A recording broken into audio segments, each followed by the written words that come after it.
ನಮಸ್ಕಾರ ರೀ ಎಲ್ಲರಿಗೂ. ನಾವು ಇವತ್ತು ಸ್ಪೆಷಲ್ ರೆಸಿಪಿ, ನಮ್ಮ ಉತ್ತರ ಕರ್ನಾಟಕದ ಸ್ಪೆಷಲ್ ರೆಸಿಪಿ ಮಂಡಳ ಒಗ್ಗರಣೆ ಮತ್ತು ಬಜ್ಜಿ ಮಾಡ್ತಿದ್ದೀವಿ. ಬಿಸಿ ಬಿಸಿ ಬಜ್ಜಿ ಸಖತ್ತಾಗಿರುತ್ತೆ. ಈ ರೆಸಿಪಿ ಅಂತೂ ನಿಮಗೆ ತುಂಬಾ ಇಷ್ಟ ಆಗುತ್ತೆ ಮತ್ತು ತುಂಬ ಸರಳವಾಗಿ ಮಾಡ್ಬೋದು. ಜಾಸ್ತಿ ಇಂಗ್ರೀಡಿಯೆಂಟ್ಸ್ ಏನಿಲ್ಲ.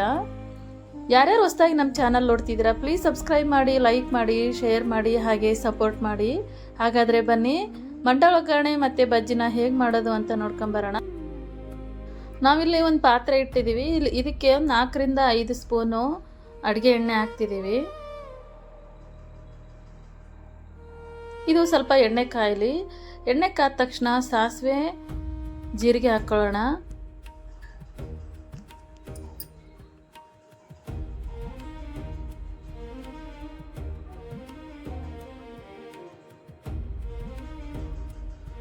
ಸಾಸಿವೆ ಜೀರಿಗೆ ಚಟಪಟ ಅಂದ ತಕ್ಷಣ ಕರಿಬೇವು ಹಾಕ್ಕೊಳ್ಳೋಣ.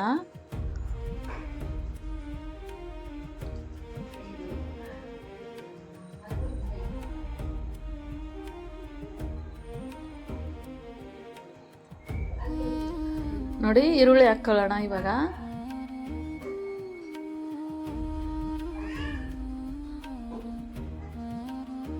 ಇದು ಎಣ್ಣೆಲಿ ಫ್ರೈ ಆಗಲಿ. ಈರುಳ್ಳಿ ಜಲ್ದಿ ಕುದಿಯಲ್ಲ, ಹಾಗಾಗಿ ಇದು ಫಸ್ಟ್ ಎಣ್ಣೆಲಿ ಫ್ರೈ ಆಗಲಿ.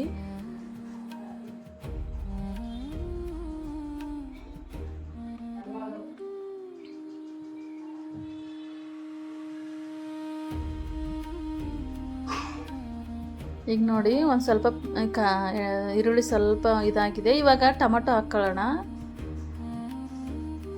ಟೊಮಟೊನು ಅಷ್ಟೇ ಸ್ವಲ್ಪ ಎಣ್ಣೆಯಲ್ಲಿ ಫ್ರೈ ಆಗಲಿ. ಈರುಳ್ಳಿ ಟೊಮಟೊ ಚೆನ್ನಾಗಿ ಮಿಕ್ಸ್ ಮಾಡೋಣ. ಇವಾಗ ಇದನ್ನ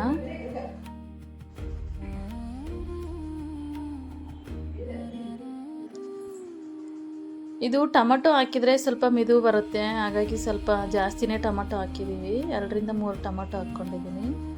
ನೋಡಿ, ಹಸಿಮೆಣಸಿನ್ಕಾಯಿ, ಬೆಳ್ಳುಳ್ಳಿ, ಸ್ವಲ್ಪ ಉಪ್ಪು ಹಾಕಿ ಮಿಕ್ಸಿಗೆ ಹಾಕಿರೋದು. ಇದು ಪೇಸ್ಟು ಹಸಿಮೆಣಸಿನ್ಕಾಯಿದು. ನೀವು ಹಸಿಮೆಣಸಿನ್ಕಾಯಿ ಈ ಥರ ಬೇಡ ಕಟ್ ಮಾಡಿ ಹಾಕ್ತೀನಿ ಅಂದರೆ ಕಟ್ ಮಾಡಿ ಹಾಕ್ಬೋದು. ಬಟ್ ಈ ಥರ ಹಾಕಿದರೆ ಖಾರ ಉಪ್ಪು ಸಖತ್ತಾಗಿ ಮಂಡಳ ಒಗ್ಗರಣೆಗೆ ಚೆನ್ನಾಗಿ ಮಿಕ್ಸ್ ಆಗುತ್ತೆ. ಮೆಣಸಿನ್ಕಾಯಿ ಅಂದರೆ ಅಷ್ಟಾಗಿ ಆಗಲ್ಲ, ಹಾಗಾಗಿ ನಾವು ಮೆಣಸಿನ್ಕಾಯಿ, ಬೆಳ್ಳುಳ್ಳಿ, ಉಪ್ಪನ್ನ ಪೇಸ್ಟ್ ಮಾಡಿ ಹಾಕ್ತಿದ್ದೀವಿ. ಇಲ್ಲಿ ಸ್ವಲ್ಪ ಉಪ್ಪು ಹಾಕ್ತಿದ್ದೀವಿ, ಆಮೇಲೆ ಒಂಚೂರು ಹಾಕ್ಕೊಳ್ಳೋಣ.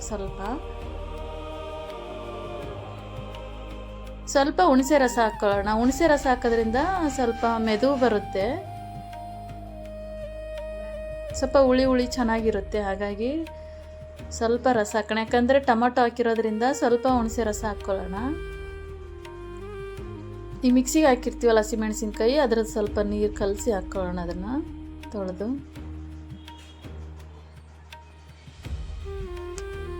ಅರಿಶಿನ ಹಾಕ್ಕೊಳ್ಳೋಣ.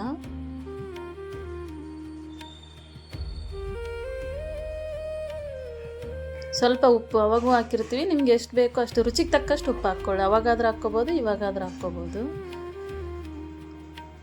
1 ಸ್ಪೂನ್ ಸಕ್ಕರೆ, ಸ್ವಲ್ಪ ಅರ್ಧ ಸ್ಪೂನ್ ಸಕ್ಕರೆ ಹಾಕ್ಕೊಳ್ಳಿ ಸಾಕು. ಚೆನ್ನಾಗಿರುತ್ತೆ, ಟೇಸ್ಟ್ ಮಾತ್ರ ಸೂಪರ್ ಆಗಿರುತ್ತೆ. ಹಾಗಾಗಿ ಒಂದು ಸ್ವಲ್ಪ ಸಕ್ಕರೆ ಹಾಕ್ತಿದ್ದೀವಿ.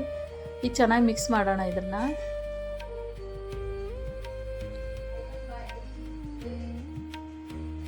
ಈಗ ನೋಡಿ, ಇದು ಕುದೀತಾ ಇರಲಿ. ಈಗ ಮಂಡಳ ಒಗ್ಗರಣೆನ ನೆನೆಸೋಣ. ಇದು ಕೆಲವೊಂದು ಮಂಡಳ ಬೇಗ ನೆನೆಯುತ್ತೆ, ಕೆಲವೊಂದು ಮಂಡಳ ಬೇಗ ನೆನೆಯಲ್ಲ. ಹಾಗಾಗಿ ಆ ಕಡೆ ಬೇಗ ನೆನೆಯಲ್ಲ ಅಂದರೆ ಏನು ಮಾಡಬೇಕು, ಮುಂಚೆನೇ ನೆನೆ ಹಾಕಬೇಕು. ಇದು ನೆನೆಯೋದ್ರಿಂದ ನಾವು ಒಗ್ಗರಣೆ ರೆಡಿ ಆದಮೇಲೆ ನೆನೆ ಹಾಕ್ತಿದ್ದೀವಿ ಮಂಡಳನ.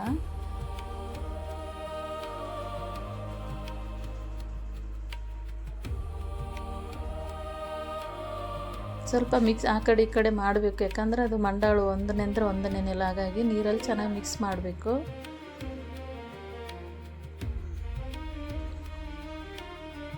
ನೋಡಿ, ಇದು ಕುದೀತಾ ಇದೆ ಒಗ್ಗರಣೆ. ಈಗ ಇದಕ್ಕೆ ಒಂದು ಸಣ್ಣದ ಗ್ಲಾಸ್ ಹಾಲು ಹಾಕ್ತಿದ್ದೀವಿ. ಹಾಲು ಹಾಕಿ ಮಾಡಿ ನೋಡಿ, ಒಗ್ಗರಣೆ ಮಾತ್ರ ಸೂಪರ್ ಆಗಿರುತ್ತೆ, ಸಖತ್ತು ಟೇಸ್ಟಿಯಾಗಿರುತ್ತೆ. ನೋಡಿ, ಕುದೀತಾ ಇದೆ. ಇವಾಗ ನಾವು ಮಂಡಾಳ ನೆಂದಿರುತ್ತಲ್ಲ, ಅದನ್ನು ನೀರಲ್ಲಿ ಹಿಂಡಿ ಹಾಕ್ಬೇಕು. ಅದನ್ನು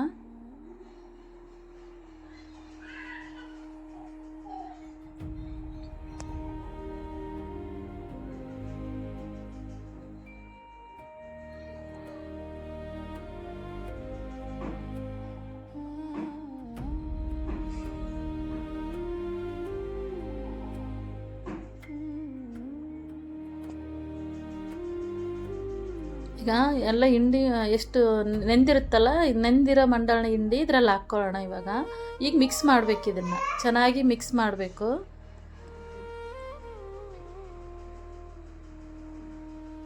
ಇದಕ್ಕೆ ಗ್ರೇವಿ ಜಾಸ್ತಿ ಇದ್ದಷ್ಟು ಮಿದು ಬರುತ್ತೆ. ಗ್ರೇವಿ ಕಡಿಮೆ ಆದರೆ ತುಂಬ ಉದುರೋದ್ರು ಆಗುತ್ತೆ, ತಿನ್ನೋಕ್ಕಾಗಲ್ಲ. ಹಾಗಾಗಿ ಗ್ರೇವಿ ಜಾಸ್ತಿ ಇರಬೇಕು. ಹಾಗಾಗಿ ಹುಣಸೆ ರಸ ಮತ್ತು ಸ್ವಲ್ಪ ಹಾಲು ಹಾಕಿರೋದ್ರಿಂದ ಮಂಡ ಒಗ್ಗರಣೆ ಸೂಪರಾಗಿ ಬಂದಿದೆ. ಈ ಥರ ಒಂದ್ಸಲ ನೀವು ಟ್ರೈ ಮಾಡಿ ನೋಡಿ. ಚೆನ್ನಾಗಿ ಮಿಕ್ಸ್ ಮಾಡಬೇಕು, ಎಲ್ಲನೂ ಕಲಿಬೇಕು. ಮಂಡಾಳ ನೆಂದಿರುತ್ತಲ್ಲ ಅದಕ್ಕೆ ಎಲ್ಲನೂ. ಹಾಗಾಗಿ ಒಂದು ಸ್ವಲ್ಪ ಟೈಮ್ ತೊಗೊಳುತ್ತೆ ಕಲಸೋದಕ್ಕೆ. ಈಗ ಕಲಸಿರೋದಾಯ್ತು ನೋಡಿ. ಮೇಲೆ ಪುಟಾಣಿ ಹಿಟ್ಟು ಹಾಕಬೇಕು. ಇದಕ್ಕೆ ಹಾಕಿ ಚೆನ್ನಾಗಿ ಮಿಕ್ಸ್ ಮಾಡಬೇಕು. ಇದನ್ನು ಅಷ್ಟೇ, ಮೇನ್ ಮಂಡಾಳ ಒಗ್ಗರಣೆ ಕಲಸೋದ್ರಲ್ಲೇ ಇರೋದು ಟೇಸ್ಟ್. ಹಾಗಾಗಿ ಎಲ್ಲ ಚೆನ್ನಾಗಿ ಮಿಕ್ಸ್ ಆಗಬೇಕು.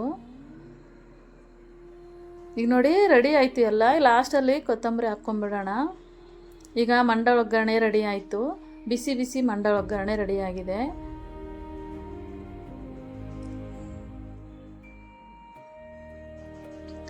ಈಗ ನೆಕ್ಸ್ಟ್ ಬಜ್ಜಿ ಮಾಡೋಣ ಬನ್ನಿ. ಈಗ ನೋಡಿ ಬಜ್ಜಿ ಹಿಟ್ಟು ತೊಗೊಂಡಿದ್ದೀನಿ. ಇದಕ್ಕೆ ಜೀರಿಗೆ ಹಾಕ್ಕೊಳ್ಳೋಣ. ಅಜ್ವಾನ, ಈ ಜೀರಿಗೆನೇ 2 ಸ್ಪೂನ್ ಜೀರಿಗೆ ತೊಗೊಂಡಿದ್ದೀನಿ. ಅಜ್ವಾನ ತೊಗೊಂಡಿದ್ದೀನಿ. ಇದನ್ನು ಸ್ವಲ್ಪ ತಿಕ್ಕಿ ಹಾಕಬೇಕು. ಇದನ್ನು ಅಷ್ಟೇ, ಇದು 1 ಸ್ಪೂನ್ ಜೀರಿಗೆ ಅಜ್ವಾನ ತೊಗೊಂಡಿದ್ದೀನಿ. ಅಜ್ವಾನ ಇದನ್ನು ಹಾಕ್ಕೊಳ್ಳೋಣ. ಈಗ ರುಚಿಗೆ ತಕ್ಕಷ್ಟು ಉಪ್ಪು ಹಾಕ್ಕೊಳ್ಳೋಣ.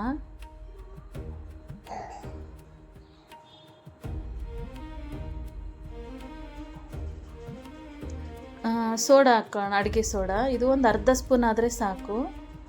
ಇದನ್ನು ಫಸ್ಟು ಮಿಕ್ಸ್ ಮಾಡೋಣ ಎಲ್ಲನೂ. ಉಪ್ಪು, ಜೀರಿಗೆ, ಅಜ್ವಾನ ಮತ್ತು ಸೋಡಾ ಹಾಕಿರ್ತೀವಲ್ಲ, ಚೆನ್ನಾಗಿ ಹಿಟ್ಟನ್ನ, ಒಣ ಹಿಟ್ಟನ್ನೇ ಮಿಕ್ಸ್ ಮಾಡಬೇಕು ಫಸ್ಟು.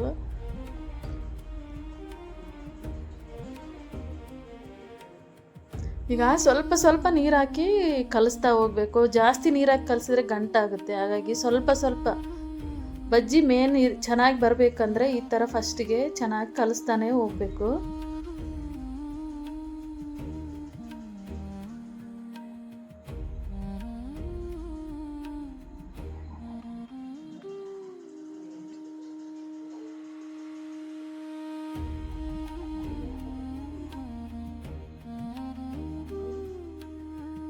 ಮಳೆಗಾಲಕ್ಕಂತೂ ಸೂಪರ್ ಆಗಿರುತ್ತೆ. ಸಾಯಂಕಾಲ ಆದರೂ ಅಷ್ಟೇ, ಬೆಳಗ್ಗೆ ಆದರೂ ಅಷ್ಟೇ. ನಮ್ಮ ಸೈಡೆಲ್ಲ ಬೆಳಗ್ಗೆ ನಾಷ್ಟಕ್ಕೆ ಮಂಡಾಳ ಒಗ್ಗರಣೆ ಬಜ್ಜಿನೇ ಮಾಡೋದು. ಸಾಯಂಕಾಲ ಮಂಡಾಳು ಪೂರಿ ಕರಿತೀವಲ್ಲ, ಕರಿದ ಮಂಡಾಳು ಬಜ್ಜಿ. ಈಗ ಎಣ್ಣೆ ಇಟ್ಟಿದೆ ನೋಡಿ. ಎಣ್ಣೆ ಕಾದಿದೆ ಇಲ್ಲ ನೋಡೋಣ. ಚೆನ್ನಾಗಿ ಎಣ್ಣೆ ಕಾದಿದೆ. ಇವಾಗ ಬಜ್ಜಿ ಹಾಕ್ಕೊಳ್ಳೋಣ.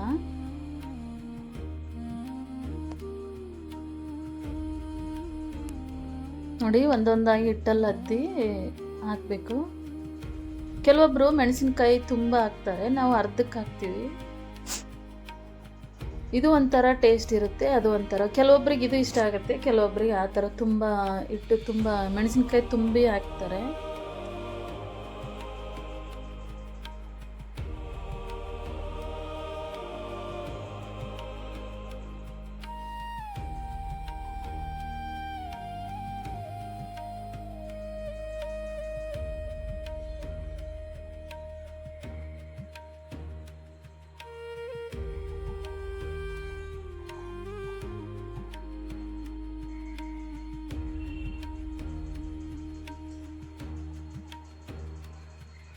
ನೋಡಿ ರೆಡಿ ಆಯಿತು ಮೆಣಸಿನ್ಕಾಯಿ ಬಜ್ಜಿ, ಬಿಸಿ ಬಿಸಿ ಬಜ್ಜಿನೂ.